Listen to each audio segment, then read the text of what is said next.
Shalom warga kerajaan. Pelajaran Tuhan Yesus sangat berbeda dengan yang lain. Karena apa? Dia mengajarkan tentang menyangkal diri. Semua manusia pasti mementingkan dirinya sendiri. Ketika bayi lahir, maka tangannya menggenggam begini. Semuanya untuk aku, dan aku. Ketika meninggal orang begini. Masih ingat Alexander the Great? Bagaimana peti matinya tangannya terjulur keluar dan menunjukkan dia tidak apa-apa. Itu adalah kaisar yang sangat terkenal, penakluk yang luar biasa. Tetapi in a nutshell, dalam satu singkatan bagaimana kehidupan daripada Rasul Paulus. Yang dulu adalah Saul dari Tarsus, penganiaya orang percaya, menangkapi mereka, masukkan ke penjara, bahkan membunuh. Dan kita lihat dia berkata, I'm crucified with Christ. Aku ini telah disalibkan bersama dengan Kristus. Siapa yang digantikan oleh Kristus itu? Namanya Yesus Barabas. Yeshua Baraba. Yesus yang anak seorang bapak. Jadi bapaknya nggak tahu siapa. Yang ngerti sendirilah. Kalau ibunya tidak tahu siapa yang menghamili aku. Saya bisa tahu kira-kira siapa ibu daripada seorang digantikan Kristus ini. Kita semua adalah orang yang tidak berbapak. Bahkan dulu iblis adalah bapaknya kita. Tetapi saudaraku, ini perkara penting. Aku telah disalibkan. Siapa yang disalibkan ini? Saul dari Tarsus atau Arifin dari Surabaya. Telah disalibkan. Namun aku hidup. Ya, tetapi aku ini hidup. Yang mana hidup? Manusia barunya. Ya, yaitu Paulus. Paulus artinya kecil. Ada banyak brand yang bagus, misalnya merek Boss, sebagai contoh aja. Kalau dia pakai merek misalnya slave, budak, tidak ada yang beli. Tetapi karena Boss, semua orang ingin jadi Boss, bukan? Jadi katanya bukan lagi aku hidup, melainkan Kristus yang hidup di dalam aku. Untuk menjalani a selfless life, hanya Kristus yang bisa. Karena dia berkata, anak manusia tidak datang untuk dilayani, tapi untuk melayani dan memberikan nyawaku sebagai tebusan bagi banyak orang. Saya sekali lagi bersyukur buat mama saya yang mengajarkan hal-hal yang sederhana. Dia mengatakan kalau menyebut diri sendiri harus paling belakang. Ternyata ada lagunya, ku di tempat paling belakang. Misalnya saya mengatakan Adam, Daud, dan saya gitu ya. Jadi itu sesuatu yang tidak biasa. Semua orang ingin yang pertama. Kalau melihat foto, coba yang dilihat fotonya siapa? Fotonya sendiri. Manusia itu selfish, self-centered. Tetapi Kristus hidup dalam aku, karena itu dia menjadi rasul yang luar biasa. Kalau di dalam agama yang lama, tangannya dicium-cium. Oh, disembah-sembah. Tetapi begitu mengikut Kristus, dia dirajam dengan batu, dikebukin dan mau dibunuh.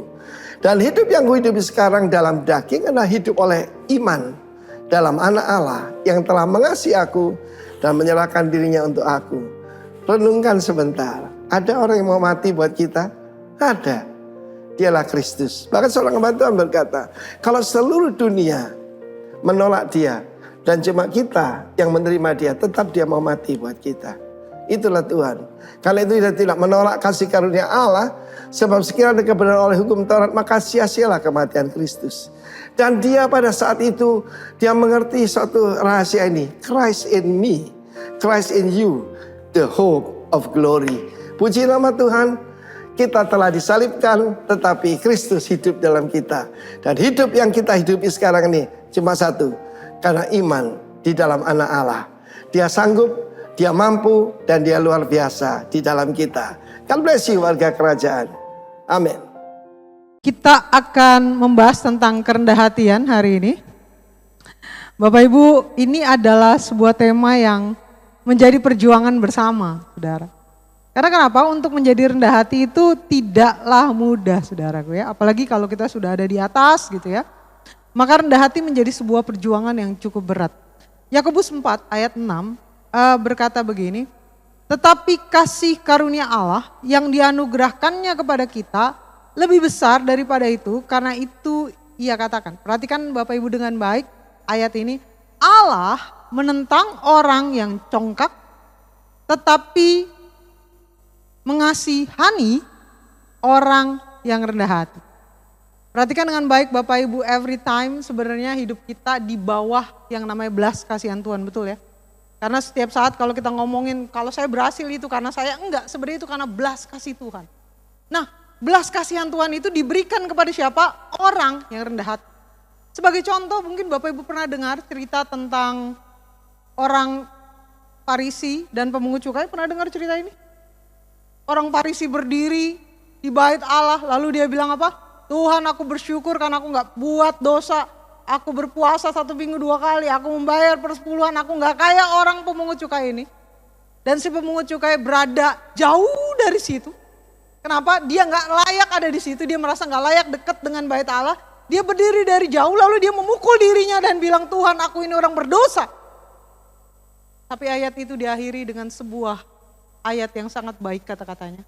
Yaitu apa? Yesus bertanya kepada orang itu, karena ini ada sebuah perumpamaan. Siapakah yang menurutmu dibenarkan dalam hal ini? Saudara tahu siapa yang dibenarkan? Ayat itu ditutup dengan kata apa?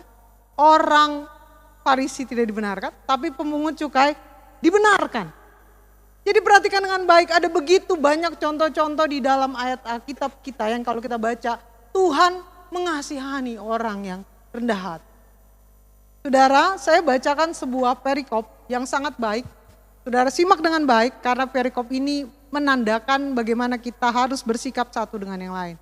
Filipi 2 ayat 11, 1-11. Jadi karena dalam Kristus ada nasihat, ada penghiburan kasih, ada persekutuan roh, ada kasih mesra dan belas kasihan. Karena itu sempurnakanlah sukacitaku dengan ini. Hendaklah kamu sehati sepikir, dalam satu kasih, dalam satu jiwa, satu tujuan. Dengan tidak mencari kepentingan diri sendiri atau puji-pujian yang sia-sia. Sebaliknya hendaklah dengan rendah hati yang seorang menganggap yang lain lebih utama daripada dirinya sendiri. Dan janganlah tiap-tiap orang hanya memperhatikan kepentingannya sendiri, tetapi kepentingan orang lain juga. Hendaklah kamu dalam hidupmu bersama menaruh pikiran dan perasaan yang terdapat juga dalam Kristus Yesus. Ayat 6. Yang walaupun dalam rupa Allah tidak menganggap kesetaraan dengan Allah itu sebagai milik yang harus dipertahankan. Melainkan telah mengosongkan dirinya sendiri dan mengambil rupa seorang hamba dan menjadi sama dengan manusia. Dan dalam keadaan sebagai manusia ia telah merendahkan dirinya dan taat sampai mati, bahkan sampai mati di kayu salib. Itulah sebabnya Allah sangat meninggikan dia dan mengaruniakan kepadanya nama di atas segala nama. Supaya dalam nama Yesus bertukuk lutut segala yang ada di langit, yang ada di atas bumi dan yang ada di bumi ini. Dan segala lidah mengaku Yesus Kristus adalah Tuhan bagi kemuliaan Allah Bapa. Saudara, nanti kita bahas soal bagian yang kedua ya. Saya pengen saudara paham dulu definisi dari rendah hati. Rendah hati itu adalah satu sikap, dia sadar akan kemampuan dirinya, tapi dia juga sadar akan ketidakmampuan dirinya. Namun dia tidak menjadi angkuh dan tidak menjadi sombong. Bapak Ibu, perhatikan kata rendah hati. Rendah hati itu bukan rendah diri. Jadi rendah hati itu dia tahu dia hebatnya di mana. Dia tahu dia punya kelebihan di mana. Dia tahu harta kekayaannya berapa. Dia juga tahu kelemahannya. Dia juga tahu kekurangannya. Tapi dengan itu dia tidak menjadi angkuh dan sombong. Apa itu perbedaan angkuh dan sombong Bapak Ibu? Sombong itu berarti kita meninggikan diri dengan memamerkan apa yang kita punya. Gitu ya, misalnya saya pagi-pagi makan di Swiss, makan siang di Itali, makan malam di Paris gitu ya. Buang airnya di Indonesia, wah kacau nih kalau kayak gini. Enggak ya saudara ya. Jadi saudara, dia memamerkan apa yang dia punya. Itu namanya sombong. Tapi kalau angkuh, dia meninggikan diri dengan cara menjelekkan orang lain. Nah rendah hati itu gak punya sifat itu meskipun dia tahu kelebihannya, dia juga tahu kekurangannya. Saudara. Nah saya teringat pada cerita tentang John Lennon, mungkin teman-teman tahu ya ini ya. John Lennon ini adalah sampai anak muda sekarang pun Gen Z pun tahu ini. Mungkin Bapak Ibu pernah dengar lagunya, Let It Be.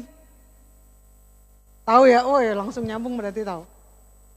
Nah John Lennon tuh tahu, dia pernah membuat konser, penontonnya itu pada saat itu ya 55.000 penonton di stadion. Didengarkan oleh 74 juta orang pada saat itu. Saya tuh bingung ya, kalau orang konser nonton 55.000, itu dari mana mereka tahu pada masa itu ya? Karena pada masa ini ya mungkin medsos bisa cepet gitu ya, tapi pada masa itu begitu banyak yang nonton. Lalu dia pernah berkata kekristenan akan berakhir dan akan hilang. Saya tidak perlu berdebat tentang itu. Dia juga mengatakan saya yakin Yesus biasa saja. Apalagi dengan umat penganutnya, hari ini kami The Beatles lebih terkenal daripada Yesus. Iya sih pada masa itu. Tapi perhatikan dengan baik, John Lennon akhirnya mati tragis karena ditembak. Dan after that, The Beatles bubar. Jadi tidak ada yang bisa bertahan, saudara, meskipun dia sombong. Saudara juga pernah dengar kisah tentang kapal Titanic yang waktu itu terkenal banget. Seorang arsiteknya, merancangnya, dia mengatakan gini, bahkan Tuhan Yesus pun gak bisa menenggelamkannya. Gitu ya. Karena dulu itu menjadi mahakarya saat itu ya, meskipun sekarang jadi gak terlalu besar, tapi masa itu adalah mahakarya. Dan dia mengatakan bahwa ini adalah karya yang sangat besar, bahkan Tuhan pun tidak bisa menenggelamkan. Tapi ternyata dalam pelayanan pertama, kapal itu tenggelam dan menewaskan lebih dari 1.500 orang. Kenapa? Karena waktu itu mereka gak punya persiapan, sebab kenapa? Pede bahwa ini gak akan tenggelam. Saudara tahu apa yang terjadi kalau kita sombong? Kita akan direndahkan, saudara. Whatever.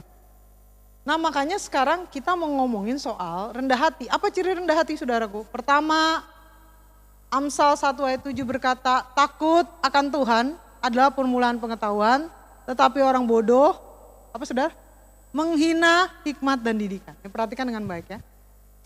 Orang yang rendah hati itu mau diajar dan belajar. Makanya dia menaruh pikirannya, hatinya ketika ibadah pada sebuah nasihat, saudara. Pada sebuah firman. Bagaimana dia diajar dan bertumbuh. Saudaraku perhatikan, ada begitu banyak orang yang bisa begini nih ya. Karena pengkhotbahnya dulu adalah adik kelasnya, dia tidak dengar. Atau karena pengkhotbahnya adalah orang yang dulu karyawannya dia tidak dengar. Jadi untuk bisa diajar saudara itu membutuhkan kerendahan hati.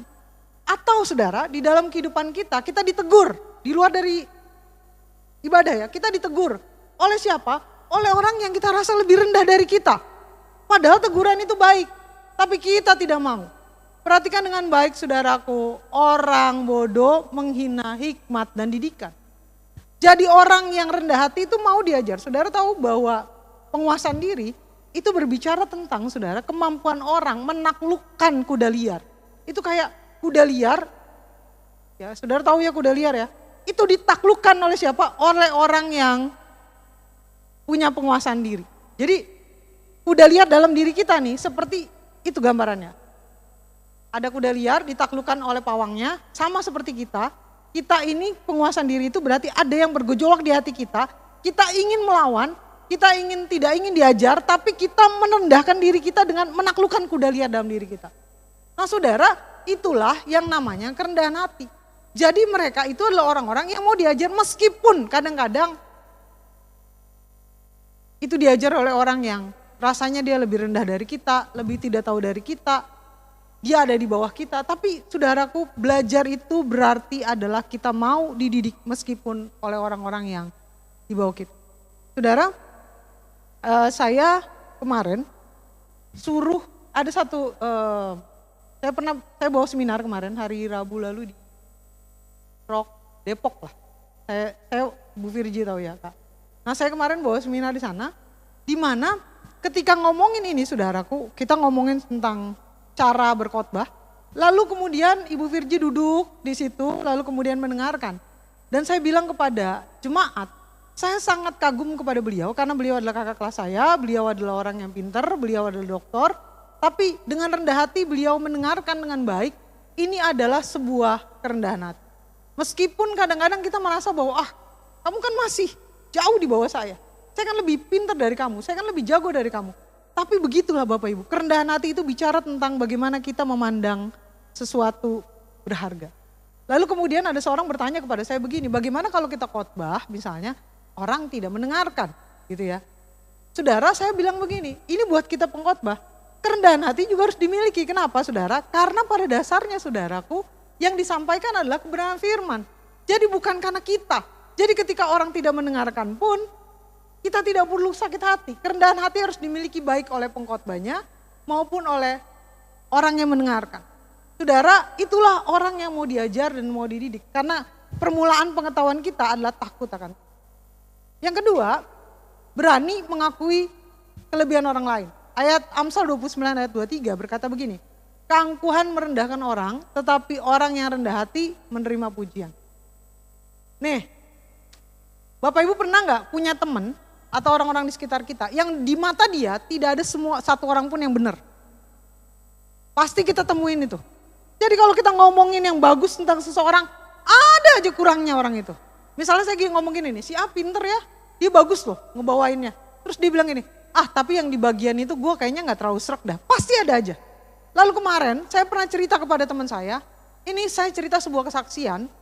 Saya bilang ada sebuah kesaksian, anak ini dulu tinggal di panti asuhan Kak.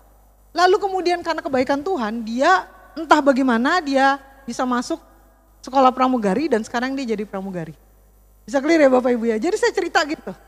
Nah ini kan kesaksian ya, orang yang di panti asuhan sekarang jadi pramugari saudara. Jadi naik level dengan luar biasa, dalam waktu 2 tahun Tuhan angkat dia. Tapi apa yang dibilang oleh orang yang tidak mau rendah hati? Dia bilang begini, banyak itu pramugari main sama pilot. Saudara, bahkan dalam sebuah kesaksian pun tetap salah di mata dia. Saudaraku, orang yang rendah hati itu berani mengakui kelebihan orang lain. Kalau orang ini memang lebih, akuilah lebih. Jadi saudara, kerendahan hati itu berbicara tentang bagaimana kita menempatkan orang lain menjadi orang yang istimewa dan kita memandang kelebihannya dia. Jadi kalau ada teman-teman kita yang kalau kita ngomong apapun juga selalu ada kurangnya di orang itu dan dia gak pernah muji siapapun, mungkin kita perlu berdoa secara khusus dia. Kenapa saudara? Karena butuh kerendahan hati untuk mengakui kelebihan orang lain. Yang ketiga saudara, ciri orang rendah hati adalah orang yang mau. Sebelum kesini saya ingin memberikan sebuah ilustrasi begini. Gini. Ini soal mengakui kelebihan orang lain. Saudara gini ya, kalau kita punya nilai nih, misalnya 5, nilai kita 5. Orang di sekeliling kita nih lebih tinggi dari kita, 7 lah anggap. Kan sebenarnya saudara ya, kalau kita mau ngomong ya, sebenarnya kan yang harus kita lakukan adalah kita melatih diri kita upgrade diri kita. Kalau kita mau lebih dari orang, kita upgrade diri kita, lalu kita jadi 9. Betul ya? Kalau kita nilainya 5, orang di sekitar kita 7 lebih tinggi dari kita, kan yang kita lakukan adalah kita melatih diri kita supaya kita nilainya 9. Tapi lihat orang yang tidak rendah hati saudara, apa yang dia lakukan? Orang yang angkuh tadi meninggikan diri dengan cara merendahkan orang lain. Jadi kalau dia nilainya 5, supaya dia lebih tinggi dari orang lain, dia bikin orang yang nilainya 7 jadi 3. Gimana? Dengan cara ngaduin orang yang jelek-jelek, memfitnah orang lain, mengatakan hal-hal yang negatif tentang orang lain, supaya kenapa? Supaya dia bisa menjadi tinggi. Perhatikan saudaraku, tidak ada orang yang bisa tinggi dengan cara merendahkan orang lain. Kalau saudara mau tinggi, saudara upgrade diri kita. Kita lebih dekat dengan Tuhan, upgrade diri kita akan jadi tinggi. Tapi jangan pernah merendahkan orang lain supaya kita lebih dari dia. Jadi perhatikan dengan baik saudaraku, orang yang rendah hati adalah orang yang menganggap orang lain sebagai kawan sekerja. Jadi bukan kita menjatuhkan dia. Setiap orang punya kelemahan saudaraku.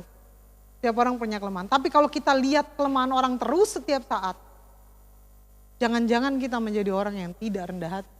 Saudara, pasangan kita punya kelemahan, tapi jangan fokus pada kelemahan. Ibu kita punya kelemahan, tapi jangan fokus pada kelemahan itu. Belajarlah rendah hati, melihat kelebihan. Yang ketiga saudaraku, orang yang rendah hati itu berani mengakui kesalahan. Gak gampang loh, ngomong say sorry, itu gak gampang. Bahkan di satu suku ada satu suku yang tidak ada bahasa maafnya. Jadi kayak gini ya, kalau kita ngomong bahasa Inggris, sorry, itu buat maaf. Tapi ada satu suku yang, di suku itu tidak ada kata maaf. Jadi maaf itu gak ada bahasanya. Karena sangat susah orang mengatakan maaf. Nih ya, contoh nih. Seorang ibu angkat saya nih. Ibu angkat saya kan keras banget ya, saudara. Kalau dia minta maaf sama kita nih, misalnya dia habis marah-marah, ngamuk-ngamuk gitu ya. Dia minta maaf, dia tuh cuma masakin, lalu kemudian taruh masakannya itu di meja. Apa yang kita suka, taruh di meja, terus dibilang ini, tuh udah masak. Itu artinya sorry. Jadi saudara, ada orang-orang yang memang susah mengatakan maaf. Susah mengucapkan maaf, padahal sebenarnya permohonan maaf itu adalah bukti kerendahan hati kita. Mungkin kita nggak salah, tapi kita bisa bilang, ya udah kalau menurut kamu, aku melukai kamu, aku minta maaf. Begitu. Kadang-kadang saudara, saya ingat benar, kata maaf itu bukan karena kita salah sih, tapi kadang kita mempertahankan hubungan dengan orang. Jadi mengakui kesalahan itu yang kalau kita nggak salah ya. Kalau kita nggak salah aja, kadang kita perlu minta maaf, apalagi suami-suami ya. Kita, woi, lancar betul minta maafnya kan. Ya kan ketika istri marah, ya maaf ya sayang, aku kayaknya kurang mengerti kamu. Iya sih, gara-gara kamu gini-gini. Iya sayang, maaf ya, ya udah ya. Jadi kalau suami itu udah gampang banget minta maaf, lancar sepertinya ya. Kenapa suami-suami melakukan itu? Mungkin di hatinya suami, aku nggak salah sih. Tapi kenapa kita lakukan? Karena kita nggak mau kehilangan dia. Karena kita jaga hubungan baik. Atau karena kita nggak mau repotkan, saudara. Tapi gini saudaraku ya, itu yang kita nggak salah aja. Kadang-kadang kita bisa meminta maaf untuk menjaga hubungan dengan orang. Apalagi kalau kita salah saudara. Kalau kita salah, ayolah kita duduk dan berkata kepada orang itu, aku minta maaf, kamu maafin aku ya. Gak apa-apa, meminta maaf itu tidak menandakan Anda lebih rendah. Saudara masih ingat dengan penjelasan saya? Seorang yang bisa menguasai diri itu sama dengan orang yang menaklukkan kuda liar dalam dirinya. Orang yang menguasai diri itu punya kekuatan saudara. Kenapa? Karena dia bisa menaklukkan kuda liar dalam dirinya. Jadi kalau kita sampai rendah hati, kita menguasai diri, sebenarnya kita adalah orang yang kuat. Kenapa? Sakit loh, minta maaf untuk sesuatu yang kita nggak salah. Atau sakit loh, kita salah, kita merendahkan diri, kita minta maaf, itu luka. Tapi perhatikan orang yang mau menaruh kebanggaan dirinya, harga dirinya untuk sesuatu yang baik, itu menandakan bahwa dia punya kekuatan dalam dirinya. Jadi orang yang punya penguasaan diri sebenarnya punya kekuatan dalam dirinya.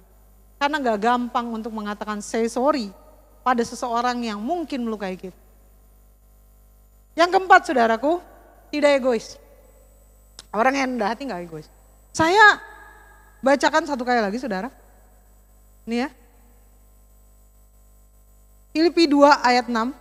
Yang walaupun ini tentang Kristus ya. Yang walaupun dalam rupa Allah tidak menganggap kesetaraan dengan Allah itu sebagai milik yang harus dipertahankan. Ayat 7. Melainkan telah mengosongkan dirinya dan mengambil rupa seorang hamba. Dan menjadi sama dengan manusia. Ini tentang Yesus. Ayat ini menarik saudara. Perhatikan, saudara pernah dengar tentang Yohanes Pembaptis dibunuh, tahu ya? Yohanes Pembaptis itu kan adalah orang yang menyuruhkan tentang Yesus dan banyak muridnya. Jadi Yohanes Pembaptis itu banyak muridnya, Yesus banyak muridnya, dia juga banyak. Nah saudara, orang gak suka sama dia. Dan dia pernah negur Herodias waktu itu. Dan dia juga gak terima. Akhirnya dia dipenggal kepalanya karena orang gak suka sama dia. Jadi intinya matilah Yohanes Pembaptis. Ketika Yohanes Pembaptis mati, saya bacakan ayat ini saudara. Setelah Yesus mendengar berita itu di dalam Matius 14 ayat 13 ya. Menyingkirlah ia dari situ dan hendak mengasingkan diri dengan perahu ke tempat yang sunyi. Tetapi orang banyak mendengarnya dan mengikuti dia dengan mengambil jalan darat dari kota-kota mereka. Perhatikan kata-kata, setelah Yesus mendengar berita itu, menyingkirlah ia dari situ dan hendak mengasingkan diri dengan perahu ke tempat yang sunyi. Setelah Yesus mendengar berita itu, ia menyingkir untuk mengasingkan diri ke tempat sunyi. Berita apa yang didengar Yesus sampai dia mau menyingkirkan diri ke tempat sunyi? Itu kan pertanyaannya saudara. Berita apa yang didengar Yesus saudaraku? Berita, kalau kita baca di dalam perikop sebelumnya, judul perikopnya Yohanes Pembaptis dibunuh. Saudara, perhatikan dengan baik saudaraku. Yesus mendengar Yohanes Pembaptis dibunuh. Dia akhirnya ingin mencari tempat sunyi untuk berdiam diri di situ. Kenapa saudara? Karena ketika dia dengar Yohanes Pembaptis dibunuh, dia sangat sedih. Apa hubungan Yesus dengan Yohanes Pembaptis? Saudara, hubungan Yesus dengan Yohanes Pembaptis, yang pertama, Yohanes Pembaptis itu saudara dari Yesus. Kenapa? Karena Maria adalah sanak dari Elisabet. Maria itu punya hubungan saudara, Maria itu ibu Yesus, punya hubungan saudara dengan Elisabet. Elisabet itu mamanya Yohanes Pembaptis. Jadi dia kayak mungkin sepupuan. Jadi dia pernah punya hubungan darah. Yang kedua, Yohanes Pembaptis itu ketika bertemu dengan Yesus, kapan pertama kali saudaraku? Waktu dalam kandungan sebenarnya. Jadi waktu itu Maria mengunjungi Elizabeth. Elizabeth lagi hamil. Apa yang terjadi? Yes, melonjaklah bayi dalam kandungan Elizabeth. Jadi dia punya hubungan roh meskipun masih dalam kandungan. Yesus masih dalam kandungan Maria, dia masih dalam kandungan Elizabeth, lalu melonjaklah bayi itu. Bukan keluar ya, bukan lahir langsung ya, enggak. Bayi itu kan gerak kan, melonjak. Dan Yohanes Pembaptis adalah punya hubungan yang ketiga, yaitu hubungan pekerjaan. Apa itu? Yohanes Pembaptis itu pernah membuka jalan bagi Yesus.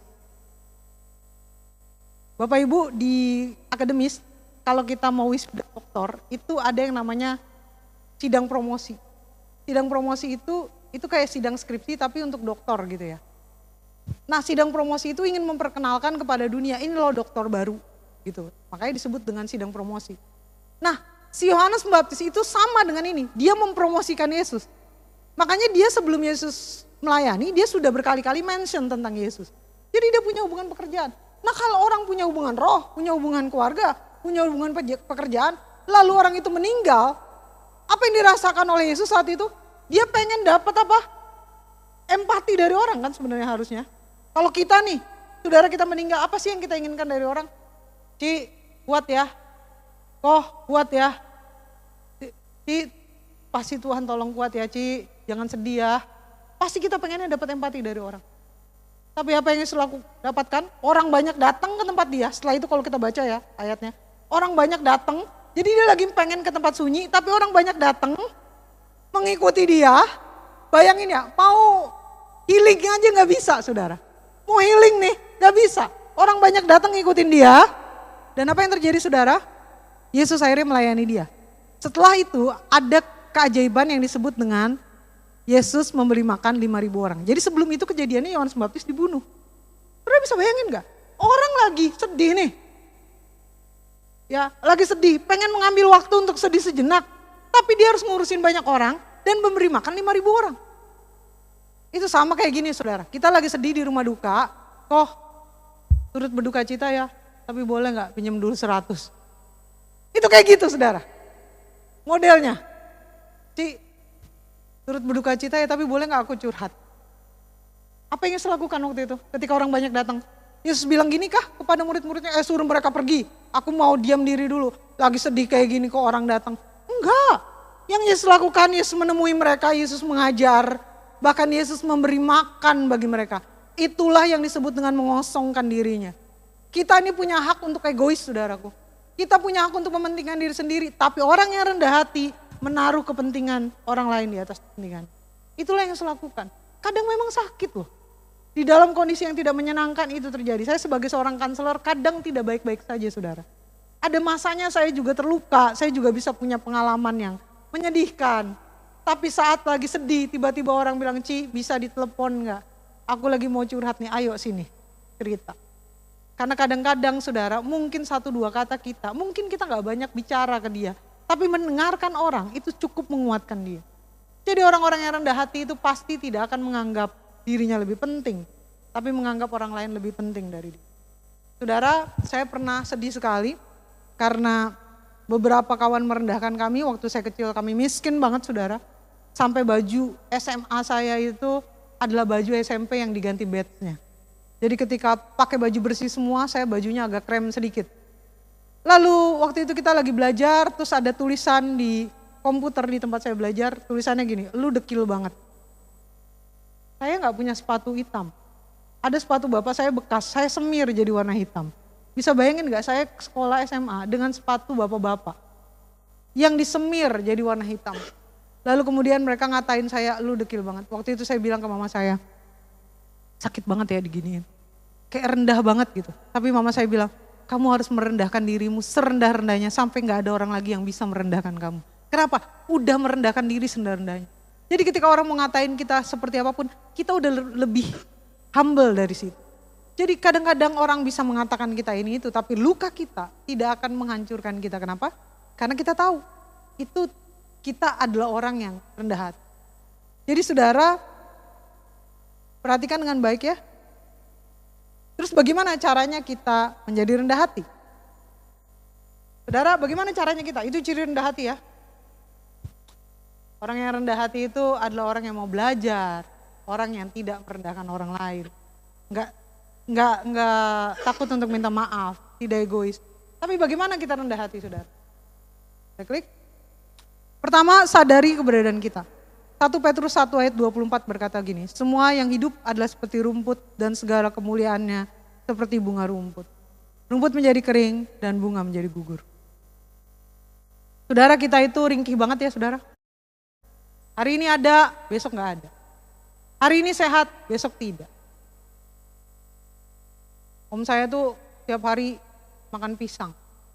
Badannya sehat. Umurnya udah tua tapi sehat gitu ya. Dan sekarang kena masalah di prostat.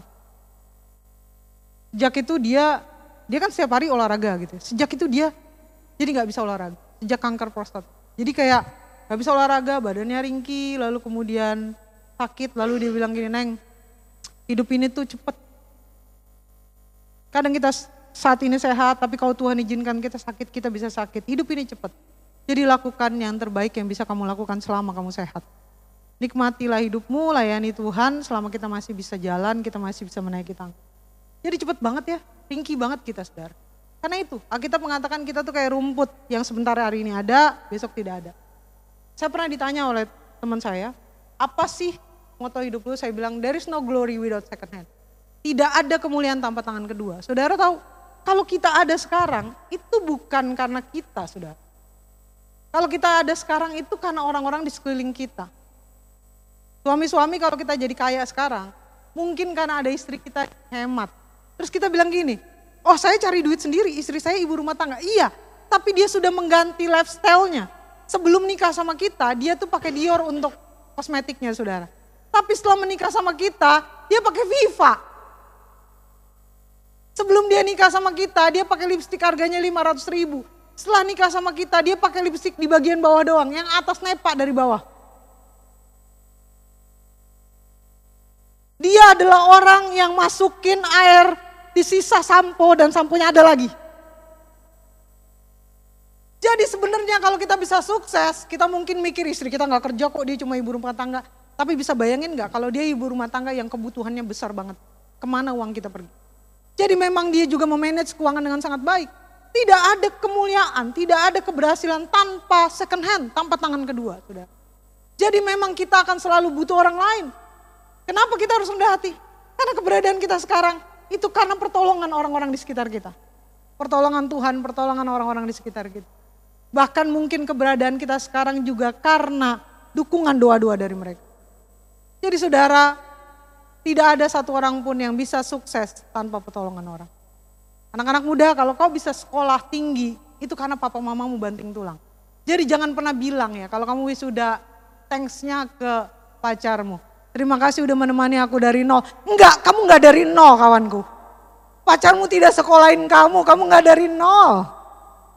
Jadi kalau kita punya kesempatan untuk sukses, sebenarnya kita tahu bahwa itu karena papa mama kita. Bahkan ada seorang yang bilang kayak gini, bagaimana kalau modelnya kayak kakak yang waktu sekolah tidak disekolahkan oleh orang tuanya, tapi mencari donatur gitu ya, bisa kuliah karena kerja sendiri atau karena donatur orang. Ya tetap aja lah, bisa besar kayak gini siapa yang kasih makan? Kalau bukan orang tua kita. Papa saya itu orang susah, tapi saya tahu saya minum susunya cukup bagus. Saya minum susunya cukup bagus. Jadi bayangin kalau saya nggak dikasih susu, mungkin saya juga nggak punya kemampuan untuk bertahan saat. Jadi saudara, tidak ada satupun yang terjadi dalam hidup kita tanpa bantuan orang. Maka kalau kita sadar ini, kita tidak bisa meninggikan diri. Sebab semua orang punya andil dalam keberhasilan. Betul ya? Bahkan seorang penyanyi pun, oh saya karena latihan keras, maka saya bisa sukses. Iya, tapi tanpa penggemar, kita juga nggak akan pernah bisa sukses. Jadi kalau kita berhasil, tolong katakan kepada pasangan kita, orang tua kita, orang-orang yang mendukung kita, thank you ya. Karena lu jadi bagian dalam keberhasilan. Yang kedua saudaraku, sadari panggilan kita. Saudara, ada 3 jenis panggilan dalam dunia ini. Pertama, orang bekerja karena duit. Jadi kerja ya untuk uang. Ada yang kedua, orang kerja karena karir. Karir itu reputasi. Misalnya gini, teman saya itu udah punya sekolah, hartanya juga miliaran, tapi dia melamar jadi dosen. Sudah tahu gaji dosen itu nggak besar. Gaji dosen itu kecil, tapi dia melamar jadi dosen. Saya tanya, Mbak ngapain melamar jadi dosen? Udah kaya gitu ya. Terus dia bilang gini, supaya keren. Kenapa? Karena nanti orang bilang dosen. Dosen kerjanya siapa? Kerjanya apa? Dosen di kampus UI misalnya. Keren. Jadi dia nggak butuh duit. Dia butuhnya apa? Reputasi. Jadi ada orang yang bekerja karena reputasi. Tapi ada orang yang bekerja karena calling. Calling itu namanya panggilan. Panggilan itu saudara, bagaimana kita bekerja untuk bermakna buat orang.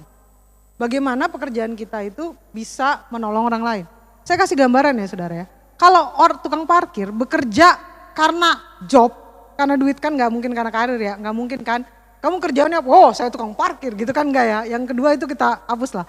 Kalau dia bekerja karena job, ya dia bodo amat. Mobil masuk dia nggak ada, pas mau keluar dia muncul. Itu kan kadang-kadang kita nggak tahu ya, tukang parkir itu selama ini ada di mana, tiba-tiba dia ada, gitu ya Pak. Kita udah mundurin mobil, udah mau keluar, tiba-tiba dia muncul. Kita berhenti di tengah jalan karena nyari duit receh. Jadi bisa bayangin nggak, itu orang yang kerja buat job. Tapi bagaimana kalau orang kerja karena calling? Saya nggak usah susah-susah. Tukang parkir, saya kasih contoh tukang parkir ini ya saudara. Kalau dia kerja karena calling, motor misalnya parkir di Indomaret, dia tutupin joknya pakai kardus. Kenapa? Orang yang biasa naik motor tahu, kalau lagi panas, kita tinggalin motor kita, pas kita balik, nah perjuangan besar kita. Betul ya? Perjuangan besar. Nah saudara, dia tutupin dusnya, joknya pakai dus. Lalu kalau dia ada hujan, dia tutupin helmnya pakai plastik. Bayarannya masih sama, tetap 2.000. Tapi orang itu bekerja dengan calling. Seorang dokter yang bekerja dengan calling, dia tahu pasiennya tidak ada uang, digratisin. Saudara, bagaimana kita jadi rendah hati? Sadari panggilan kita. Calling kita sebagai orang Kristen itu bukan duit. Atau bukan supaya kita dipandang orang, saudara. Calling kita sebagai orang Kristen adalah bermakna untuk sesama kita. Maka kadang-kadang kita merendahkan diri kita untuk sesama, karena kenapa? Yang penting kita bisa bermanfaat untuk dia. Oh, kamu dihina di tempat ini, mendingan kamu keluar dari tempat itu. Enggak, tujuan saya bukanlah uang di tempat ini. Bukanlah saya dipandang oleh orang di sekitar saya. Tujuan saya adalah bermakna untuk dia. Meskipun kadang orang tidak menghargai kita. Amin saudara. Jadi kalau misalnya kita melayani Tuhan, lalu kita masih ke arah karir atau job saudara, perhatikan dengan baik saudara, mungkin kita perlu mengoreksi diri kita. Kita harus bermakna buat sesama kita. Lalu yang ketiga saudara, terus berjuang. Bagaimana kita rendah hati saudara? Terus berjuang saudaraku. Kenapa? Karena gini, sekarang ini kita masih rendah hati karena kita masih di bawah mungkin. Karena kita belum jadi leader, kita belum jadi orang hebat. Tapi ingat loh, someday kita bisa jadi orang hebat. Kita bisa jadi orang sukses. Jadi perjuangan rendah hati saudara, itu adalah perjuangan seumur hidup. Orang ketika masih ada di level bawah saudaraku, kita belum ada di keinginan untuk dipuja orang, untuk dihargain orang. Tapi ketika kita sudah di level atas, kita punya keinginan untuk dihargai oleh orang lain.